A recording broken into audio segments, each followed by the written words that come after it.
You said it was 50-50 with people reading your book and liking it versus disliking it. Do you think that's a good percentage?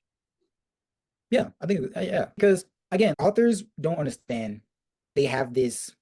It's more of a being entitled, and I don't like that. I feel like you need to have the mindset early on to know that your book will not be for everybody, and then that's fine. I don't understand why that's so hard to understand with authors. You're not going to please everybody, and that's okay. Welcome back to the Wax Quill Podcast. Woohoo! Hello, Jalen. How are you? Oh, good. I'm doing good. How are you? Doing so good. And we're going to talk about Ah, this. yes. I finished it yesterday. Okay, cool, cool. I want to ask. I don't even know where to begin because it was, you told me when you said, okay, yeah, I'll send you a copy. And I was like, oh, yeah, it'll be fun. And you looked at me and you had this look in your eye. It's not going to be fun. And I got scared. Really? It kind of freaked me out. And you know it's funny because when you send me when you were telling me that you finished part one and you were telling me that how man you were scared, like really you were like I knew I'm it was kind of like a pansy with some things, and but and I knew that so like she hasn't really read anything yet. Like part one was just part one the eases you in. yeah You like think part everything's fine. part one is like the setup of the actual full story. So like she has a very wild ride to go to part two and part three. Yeah. I guess I didn't think I was a pansy, but I will say when I picked it up before I really started reading, I flipped to one of the pages. Which one was it? And I read it. And so I had this idea of where it was going, and I was wrong. But that didn't happen. It was different though. Yeah, it was. And that's like the one thing that I straight knew when it ran, but I knew that nobody is going to expect the ending. Nobody would. Nobody, even if you think you know, you don't. You literally do Mhm. not know. Because when I was writing the book, Incursion, I knew that it needed this, how the story was. I knew I needed to have something that makes more sense for the theme of it. The main theme is that no like unknowing the beyond truth of our reality or like our actual world that we're living in. So that's why in the book, like the word how far we go to know the truth keeps on popping up in the book Mhm. because that is the question. How far would you go to know the truth? And how far would you risk your life or how far would you go even if it takes a toll on your health, your mental health, or your body physically, or in case you may probably die. Because the true thing is that we are here that people are afraid with what we don't like understand. And basically that's what I wanted to write about. What if this does happen? And I made a story where like this could happen. That Mhm. this theory could happen and how would people would react to it? How will we react to this natural emergency of a actual evasion that's happening in 10 days or 15, 20 days and just we don't know the actual truth about our government, our world, our reality, everything. So I really want to dive into this book, and the ending really made that whole novel just great. And it makes you think that what is it like? What's more to our world that we don't even know of? And so I'm like, yeah, nobody's gonna expect nothing with the ending. Yeah, it definitely is split. And I want to know how you did this because the tone of the different parts is clear. Like you said, the beginning, I sent you the video after part one. I was like, Yeah, I'm scared. And it was, like you said, you're preparing things, you're setting everything up, and you just ease into it. It's like you're getting into a boat yeah, and you know something's coming. And you prepared the expectations from the very beginning. Like the first scene is from somebody who's saying goodbye to his entire life. yeah. And so you're thinking, oh my gosh, they're going to all meet at the end and they're going to be in an alien prison and they're going to be getting tortured. And That's not how it happened.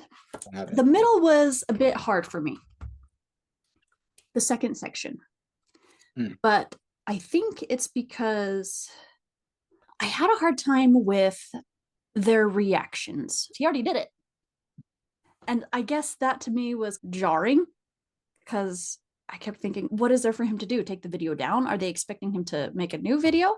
But then you had, and I said, I recorded this, but it was too long for me to send it to you. And then I totally spaced sending it to you. But then at the end, you have Susan, and she's not actually Susan. And it makes me wonder, okay, so was the Susan that just showed up at his doorstep, is that the real one? Or was that them trying to convince him, was that actually her all along? Or not? And then when they're like, oh, don't trust anybody, I keep thinking, Richard's going to betray him. Richard's going to betray him. And then, oh, your apartment's on fire. I think it's Richard. It's totally Richard. He did it. He crazy. I don't know. It was a ride. And then I loved the ending. Thank you. Oh my goodness. I loved the ending. Thank you. It was beautiful. And like you said in our other interviews, you've said, oh, I want it to be a special moment when the reader finishes the book, they put it down and think, wow, that was an experience. And it was. Yeah. It's exactly what happened. Thank you so much. I appreciate that. And to talk about the whole thing with the reactions with Susan and Richard.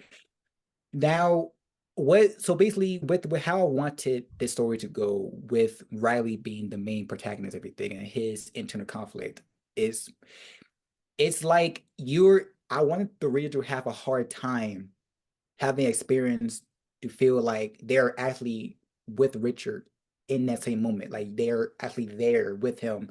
And yes, like the choices he makes, the choices he does make in the book, really like it could annoy you or not. It's like a 50-50 chance, right? And Richard, him trying to convince Riley, hey, I think it's best that we don't do that. Well, because it's where like before when Richard and him met and he was on board, yeah, cool, let's do this. And now that he's seen that the actual evidence, the proof that we have an invasion happening, and just the UFO, the coordinates, and the MIB going to his house, destroying his place, so trying to look for Riley, he knew that this has gone too far. We have to stop this now. And Riley, no, we came this far. And so it caused division between them two, Richard and Riley, and just their relationship. And to the end where Riley is, hey, is what it is. Like I'm gonna do this with or without you.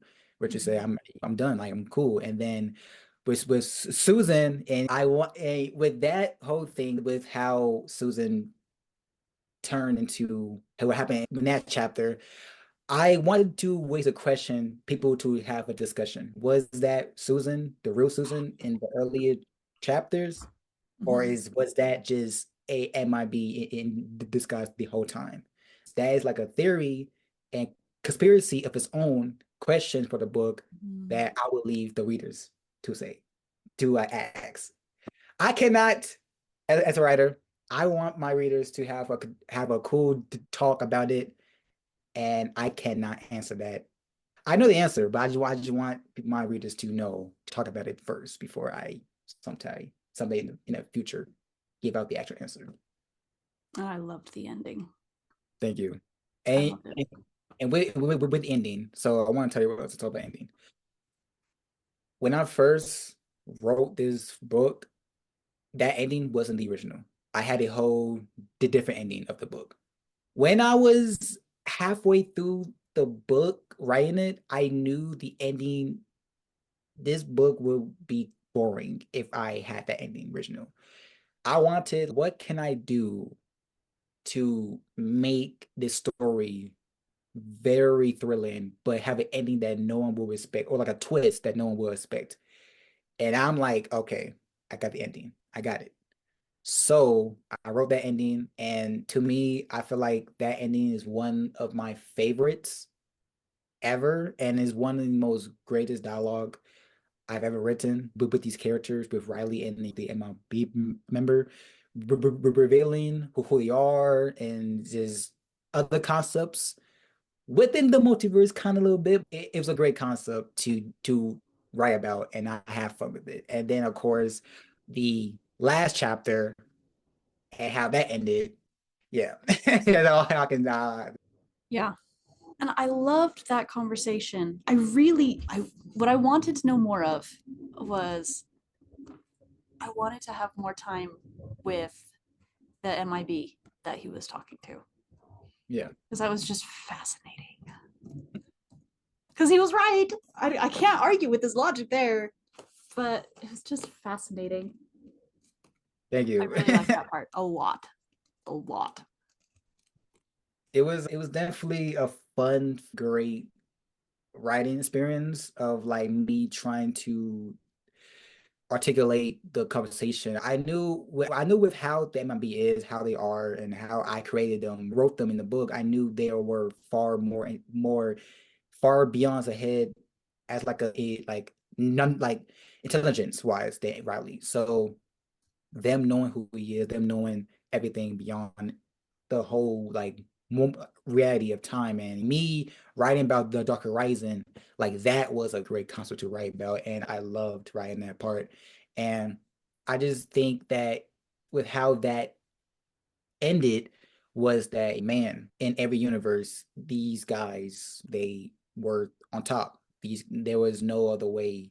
And to really know that Riley had he and no matter what he did, he there was no point because and no matter what, there will always be another time where they would win. And that was like the most scariest and most like emotional part for Riley. Like, man, I did all this for nothing. Maybe what was Richard White that I should just let this go. Like it was these internal conflict with Riley, just him just taking all these in and at one time is like, man, like I did all this for nothing at what cost.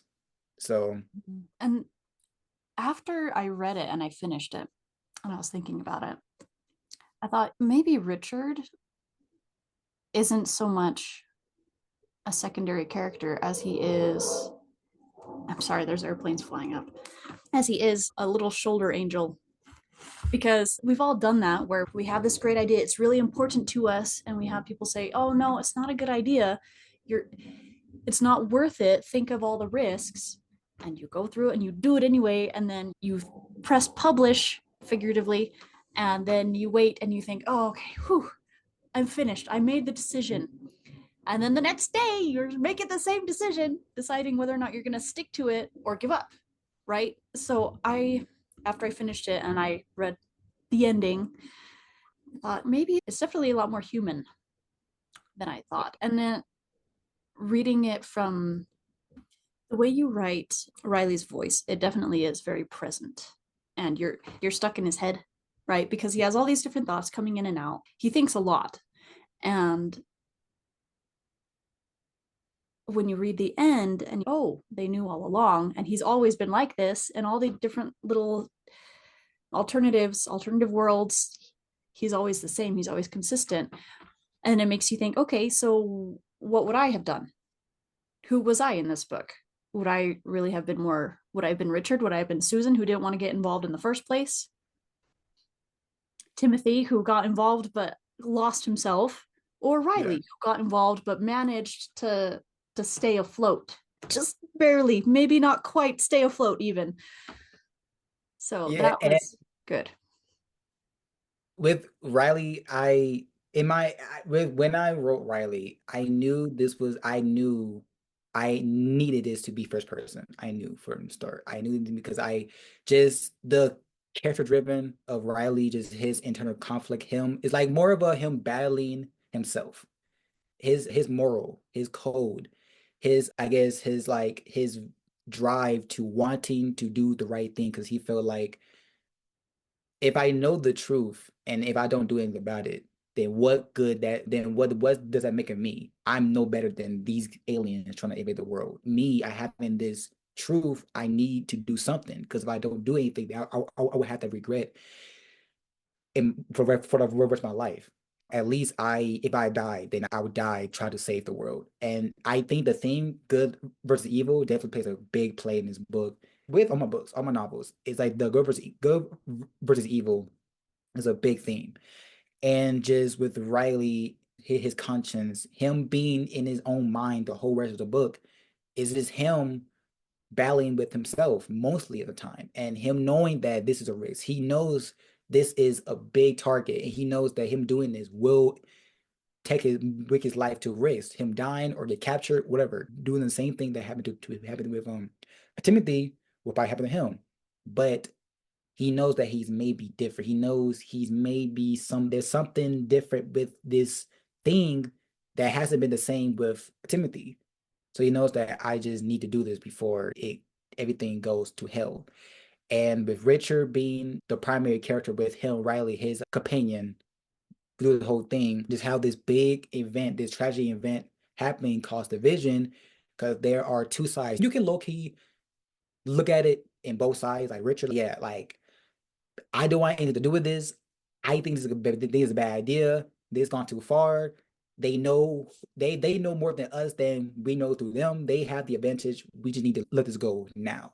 Susan, who was close to her husband, which is Timothy, she's seen how this theory, this concept really broke her husband, and she just not want anything to do with it. So her warning Riley, like, listen, right now, stop while you're ahead, because it's not worth it. Maybe it's not always good to know the truth, because us humans, we think we will handle it, but we won't handle it. We won't handle the truth. We can't, because knowing this big of a thing that could happen in our world, it could cause mayhem, cause chaos. Yes. And I liked that alternate ending. And I liked that it didn't sit well with him. Like, he was happy, but he wasn't content, you can say. Yeah. And I loved, oh my goodness, I loved the scene where you have him, I think after Susan comes and he's in the bathroom and he's just looking at his face and he's exhausted, he's hungry, he hasn't eaten in days, and he's got a scruffy face and his hair's long and he stinks. And he's just Definitely, looking in the like, mirror. it comes full circle with what happened to Timothy. Mhm. And he's becoming what Timothy was at that time, and just him seeing himself, man, I look not the same person. Mm. Has this really taken a toll of me? Is this the same thing happened to Timothy? It's like going on with me. It's just, yeah, I can go all out saying how much I love every part, every scene, every chapter. I can go all day, like all day, but I know we will be here for 10 hours if that happens. It's Riley. It's all about Riley. What about Riley? And Mm-hmm. mostly more about, it's more Riley, of course, Riley, and I would say Timothy was the heart of the story. He was the one who really brought this whole thing up, because it felt like it was always meant to like contrast, going like meant to like go forward with him hiding the evidence, him like whoever finds this, you have the truth now. So now it's your choice to what to do with it. And it does leave questions like, is Timothy alive? Is he dead? And it does leave questions. It does leave a lot of questions. I hoped to see Timothy. I wanted Riley to be able to talk to him in the prison where they're all getting tortured. What I was expecting, I wanted him to see Timothy, and maybe even for Timothy to be like, "This was a horrible decision." But I don't know where Timothy is, so more No. questions in my mind. It seems as if these MIBs are enjoying the process. And it seems as if, because I don't know how they know about everything, and yet they mix things up sometimes, right? Because they know where he's going, they know the apartment complex he's in, but they don't know which apartment, and they get that mixed up. Or maybe they did that on purpose and knew that the best chance they had of convincing him to stop was to secure Richard instead. So it's just interesting how it seems as if they're playing with him, or like someone entertained by him and enjoying the talking to him. They enjoy like freaking him out just a little. And what was really funny about that question is that knowing what happens in the ending, and So, God, sorry, because when you read the book, you understand why these people probably ending a lot. But if it ending, like them knowing that this is like just a on-off thing with Riley, just know, okay, we know what was going to happen. We're not too fond upon about this character. We just going to just see what happens, and and like with that scene where they broke into Riley's or Richard's apartment and them mixing it up in a little bit in like that sense, like in a way, it was like that's me telling the readers that even though these guys are very intellectual, they are very sloppy. They are very they can't mess up. They can't mess up. No one's that perfect. Like these guys, they are scary. And even the book, even before I knew that I wanted to like the thriller elements of the MLB, these guys are scary enough. And I knew because we all watched the movie with Will Smith, Men in Black and thing, all that stuff, but no one don't really know the actual real Men in Black, like these guys, the actual scary version of them in real life. I want that to dive into that. And my concept of them, even though these guys are scary and they are very smart, but they also are messy and they're clumsy, they do make mistakes. Like so with them make like they not knowing where he is, but they know where they know of Riley, but they don't know where he is exactly. Mm-hmm. And in the same way, it's like they are playing with him, but at the same time, they are just waiting for his next move. Mm.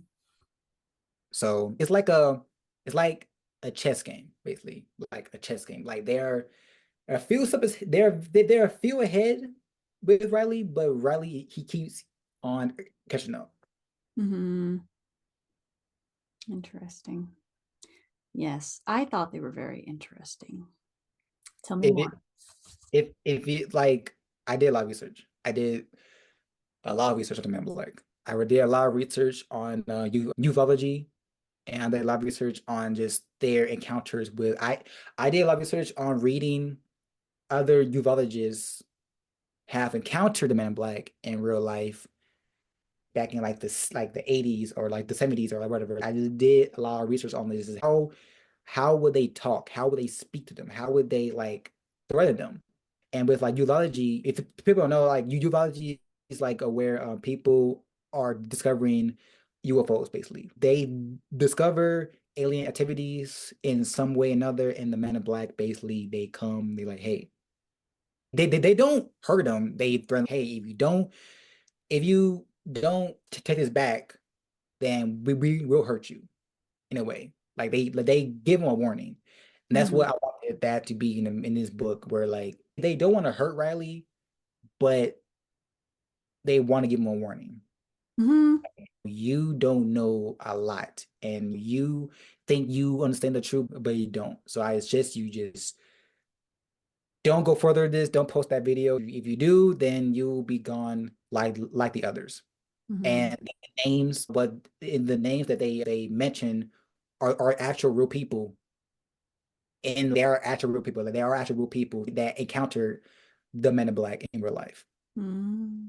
So it's like a grounded tale where like this book is being told in actually like real life and time. So I just thought that was a cool little thing to add Mm-hmm. on. If readers do know about these guys, do know about the actual ufologists, then they're like, oh my God, they're there. Like, yeah. Interesting. How much time did you spend researching versus writing this? It wasn't the research was very easy. I have fun with it. I have fun with it. I have fun doing the research. I have fun reading it, watching little videos, reading like the concept of ufology and the Men in Black, just how they are, just how they operate, everything. And I s- I haven't spent that much time on it because I knew okay, I have a new idea of how because I knew I wanted to make my own spin to it, but still have the research there, but make my own writing, make my own spin to it in a way where like it works well in the story. And I say I spent more time writing it, and even while writing it, get new ideas, or I go and do more research as I'm writing it. Okay, how would this fit with this? How would that fit with that? And it just is creating the book as I go was a great experience of writing, and mind like the research of everything, just the concept of conspiracy and all that was very, very fun. Because me, I'm a big fan of conspiracy videos, and just that's what really sparked the idea. Mind you, I had this idea of Incursion since in middle school. Like I had the idea for years, for a long time, for a long time. I just didn't know how to approach the story. I was very nervous and scared to write this book because of how complex it is and just how like just jarring it is. It was very, I would say, overwhelming, and I felt imitated with this book. But then I knew if this book scares me, then this book needs to be made. So I'm like, okay, bet. So I just went ahead, wrote it for 2 months around this book, and now it's here. It's not here yet, but in March it will be here. But it's coming, and I love how. And I don't know if you caught this, but the release date of the book is the same day when Timothy got captured. Oh, I was hoping you'd say that. And Oh, it was just fun. It was a fun read. Even though I'm a pansy and I get scared at anything. and I'm glad you enjoyed it. I like even though I've written a lot of books so far, but it still feels nervous that man, this is my first novel, and I just is still have man like I know this book won't be for everyone. I know for a fact it won't be for everyone, and but I just know that the story, just how it is and how the story it is, I just know that it will shock people. I guess like that shock value will like, man, this was a crazy book. This was a crazy read and journey with these characters. Even though it was fast paced, but it felt like, man, I wanted more. Mm-hmm. And so I'm just glad people so far are enjoying it right now with my beta readers, with my team in ARC, even you, and just I'm glad that people are liking this book. I knew, okay, yes, this book needed to be made and read, everything, and friends, it's very funny. Like one of my beta readers, they compared my book to Dark Matter by Blake Crouch. And I read that book. I read that book after I finished Incursion. I thought that book was amazing. It was a great book. And it does has some concepts on just how I talk about with like the multiverse type of thing. But but yeah, I just thought, man, like it's cool that my book is being compared to big books in the sci-fi genre. And I just thought that was cool. It was good. As I'm doing a little book boot camp where I help people to write their first drafts, and Yes. I have some questions for you from some of them. Is that all right? Yes, let's go. Okay. From the first draft to this draft, let's say this has 50,000 words. How many of the original 50,000 from the first draft made it to this one? I would say I added like 1,000 more words, a little bit. I did add a lot more stuff in the book with my final draft. So in the book meant to like 53,000 words in the final drafts. So yeah. And I would say it was during after Riley's house got burned down and him walking alone after him talking to Richard for the last time. That was the scene where I added more of it to add more context of what happened after he left. So thought that would be like a cool little add-on to really like make it more, I would say, realistic in a way. We're like, okay, now we know what happened after he left. I remember when we first talked about how I said that I treat my first drafts to be perfect. I mean by that like a lot. Like when I write, when I work, I know what scenes there need to be in the book. If there's scenes that are in the book, that means these scenes are important. And it's rare for me to cut out a lot of stuff because I felt like these scenes holds weight for the story.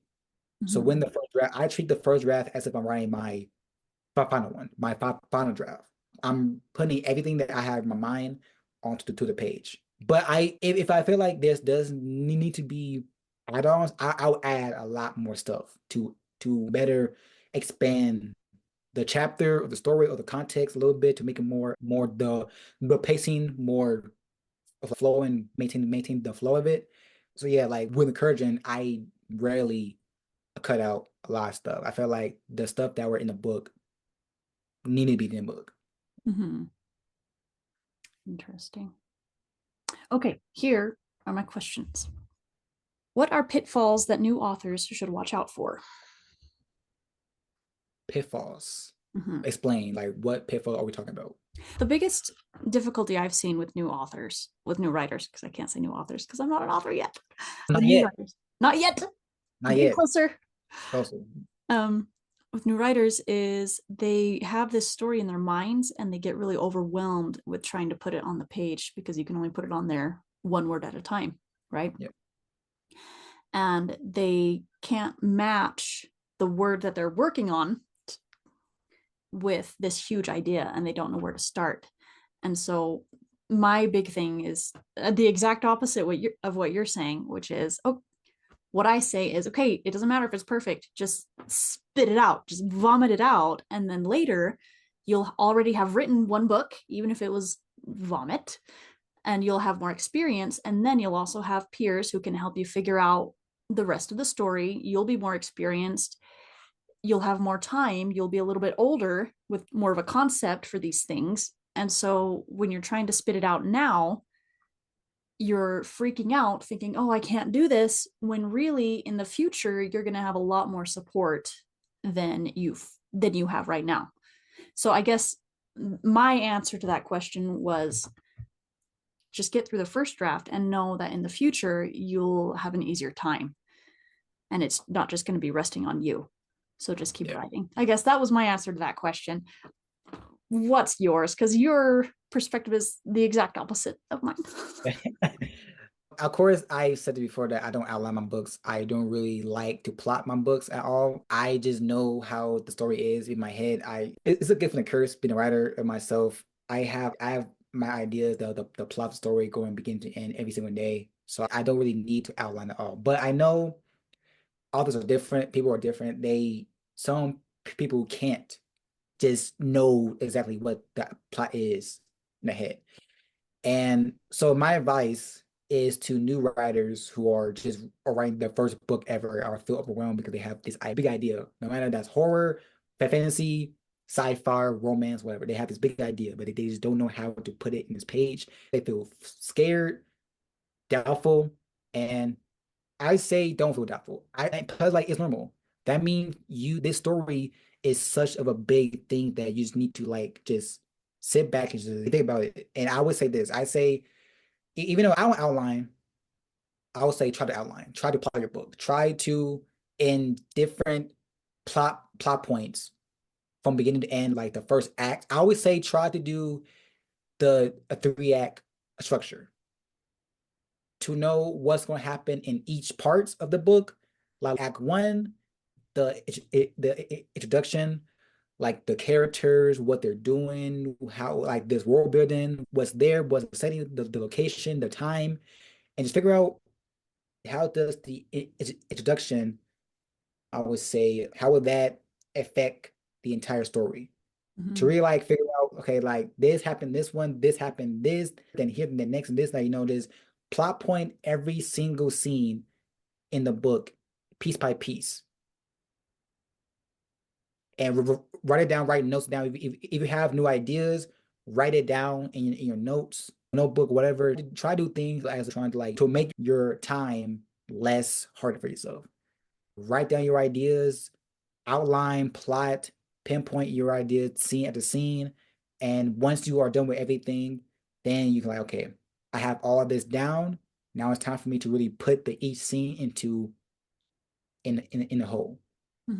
So my answer to that just to try to pinpoint the scenes from beginning to end and to outline the structure, the characters, what they're about, their backstory, and how their backstory, how the characters fit within the story. So that's my answer with that. Mm-hmm. Makes sense. And two, don't be overwhelmed. Don't be scared. I'm telling you right now, it's your first book. Of course, it will be overwhelming, but don't be afraid. Be confident that okay, you have this idea. You just need to have a little more time to plan the book.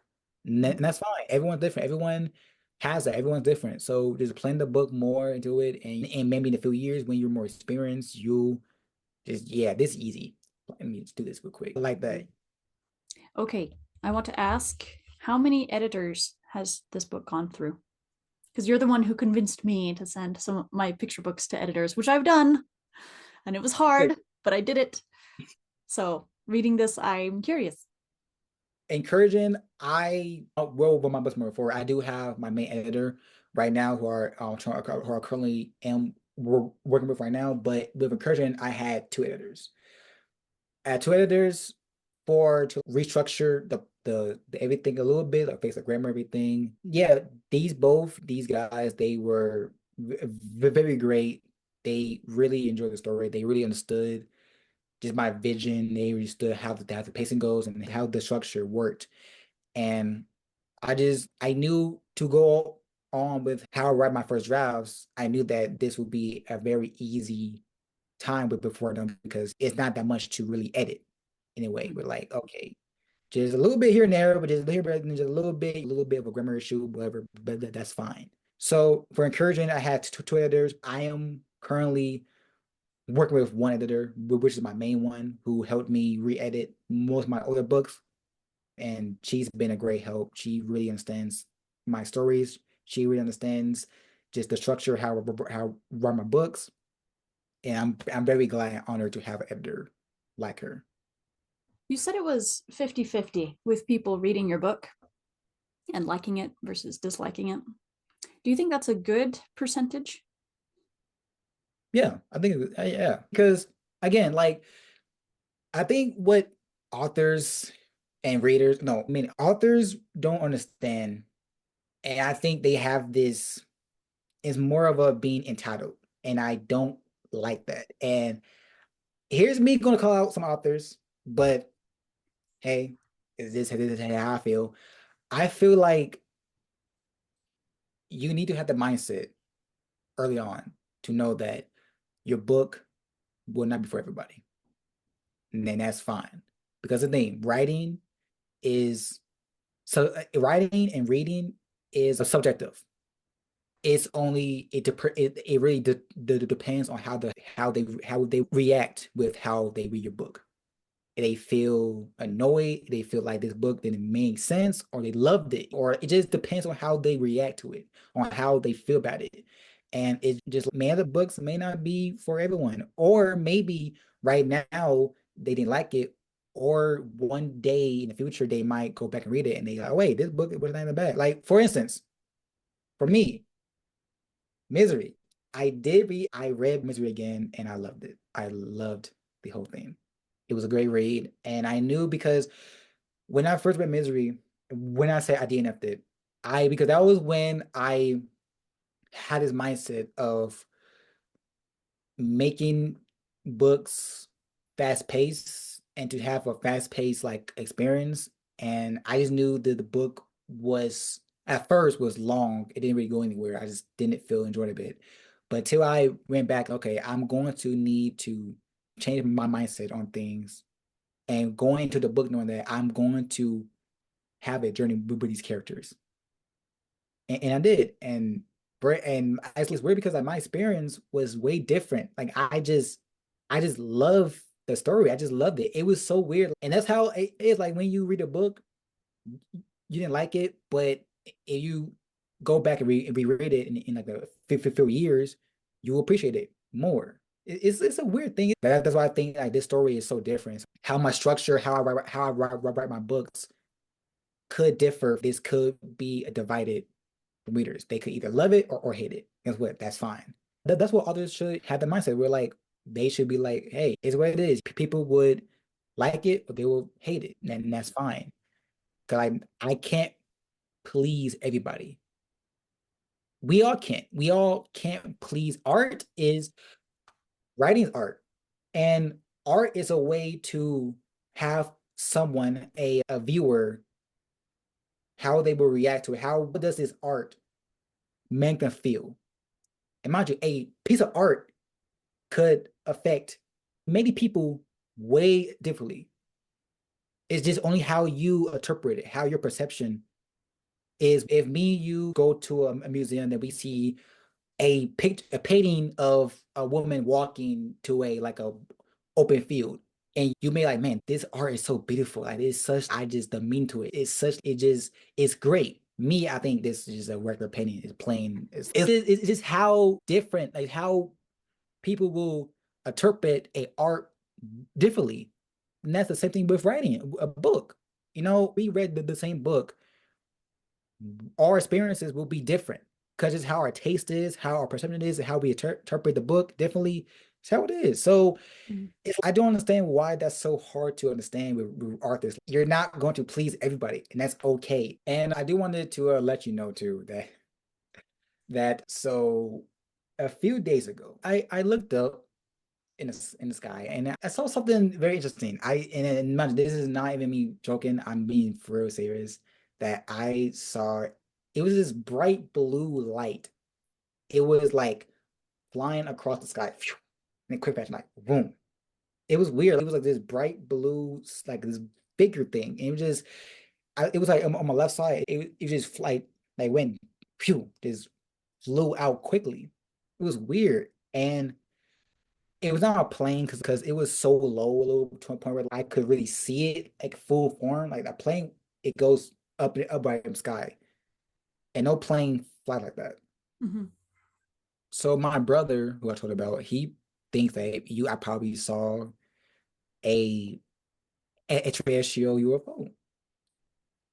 And I think it's so funny because I think it's so crazy how in the chapter, The Night Sky, how that exact same thing happened to Riley. That happened to me. And it's weird, like I'm always getting these crazy things because I always experience the exact same thing as my characters does. It is so weird, and then I love it, but I hate it. If you wrote a horror book, then I would be really nervous if I were you. Okay. Now that is like that. Hopefully, who knows? I feel like that story is amazing. It's just how it is, and me actually like seeing it with my own eyes made me love this book even more. It made me love the story even more. Top 10 tier. I just love it. And I just cannot wait for people to read it. I can't wait for the book to can't wait. I can't wait. And because I feel like this, in my opinion, and mind you, I don't want to like be this person, but I feel like I want this to be up there with the greats novels of sci-fi. I want to. I call like who don't want it to be who don't want to have their work to be compared to great people. And I just know how this book is very different and unique, but I feel like just me seeing my book being compared to great authors who wrote books longer than me, and my book being compared to, I just think that's just a very honorable thing, and I just love it. And I really do. It makes me appreciate being a writer even more because knowing that your story is different, but it can be a little bit comparable to the greats and just people like if you love this author, then you love this book. Yeah.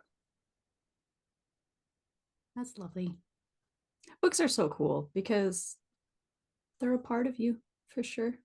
And you work really hard on them. But for someone to love them, it means a lot. Yeah, it does.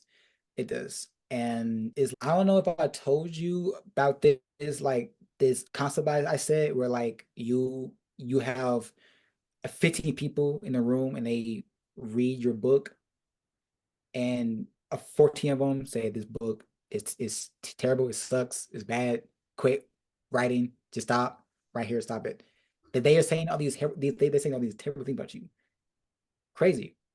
But the one person, they come to you and they start crying. They say this book changed my life. I love this book so much. It really, I just love the character. I love the story. I love the characters. I just, everything about this book was amazing. And it really did inspire me to write my own book.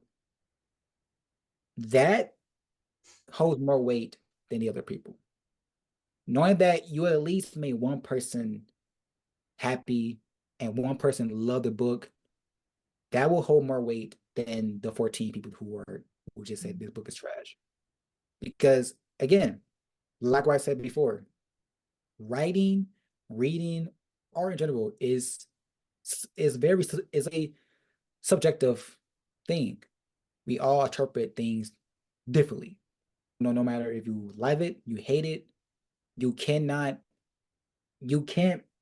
brush off the fact that people are different. And as a writer, as an author, and to my authors who are like just coming up being a writer, or they're having their first book coming out, tell right now that this is the hard truth that I want everyone to know. Not everybody is going to love your book. People are going to say it's bad. People are going to say it's terrible. But look, that's okay. Because no matter what, your book, your stories will be loved by someone. Because again, people have a different reactions towards something. And art is a way where you can just express your feelings about it, just express how you feel about it, and that could be different from the other person. But I just know that it may be people out there saying this book is not for me, it's not good. All right, cool, that's fine. That's fine. And that's what every author and writer needs to know, needs to have that mindset. Because if you have that mindset, then it will make you more humbled and more appreciative in the writing you do, knowing that this book is not going to be for everybody, but you do it anyway because you're writing it for you. And you're doing it because you love it. And that's just the best thing about it. And then in that case, then no, and it don't matter. Mm-hmm. Because you're writing for you, and it doesn't matter who loves it or not. So that's my view on the whole thing. And because if you keep on trying to please everyone, then you're gonna make your life more burden. Because again, you can't please everyone. Like you can't win. So like it doesn't matter. In a way, it does matter, but it doesn't. Because you still want to take the feedback. Okay, maybe I should change this a little bit. Of course, take feedback. But just know that you're not going to get a lot of praise from it because your book will be divided with people. And that's fine. So would you say that you are 100% satisfied with the way Incursion is right now? Yes. Yes. I believe there's nothing to add. There's nothing to change. I felt like this was the book that I had in mind for years. And there was a story, even there was the story that I wanted people to read. And if I did find things that I didn't like about it, then the book would never be published. All right.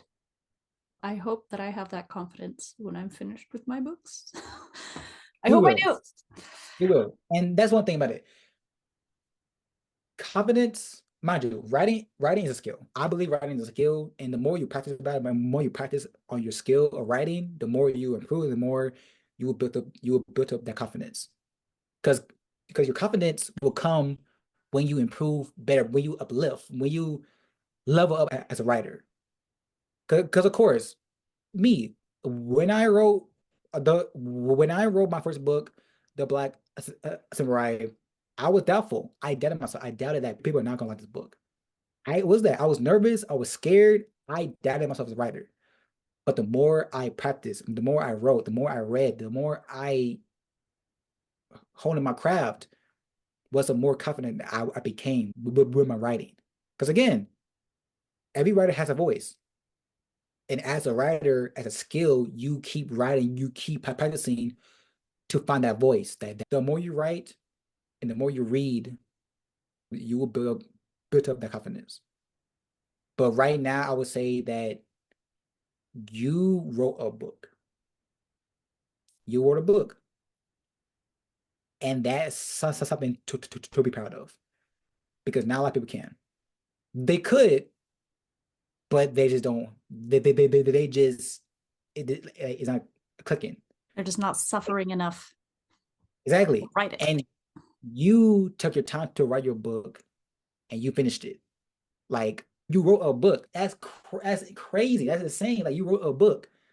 Like that's a achievement. And I feel like when you have the official, like the actual physical copy of your book printed, cover on it, it will be like, man, I made this. And that's when you'll be more confident. Hey, I made this. And now my confidence is now up there. Mm-hmm.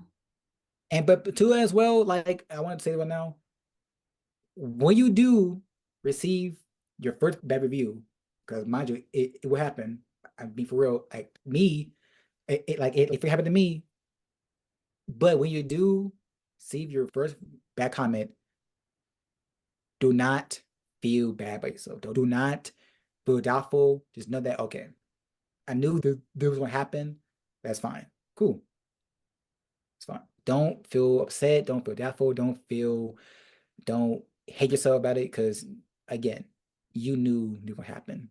Mm-hmm. And once the good ones come in, the good ones, yeah, this book was amazing. This book was great. All right, cool. You feel happy again. Thank you so much for coming on here, everybody. Thanks for listening. And Jalen, where can they find your book? All right, guys. Thank you guys so much for watching the podcast. Thank you, Joel, for inviting me again. Our third time They're always talking. fun. Always fun, always great, always ready to talk about books, writing, in general, everything. So my books, you'll find my books on Amazon, Barnes Noble, or on my website. Books.com is where I have my books in there and everything that has all the updates, all the stuff, all that jizz, everything. So yeah, that's it. Okay. Thank you so much. See you later, guys. Go buy his book and then go write your own book.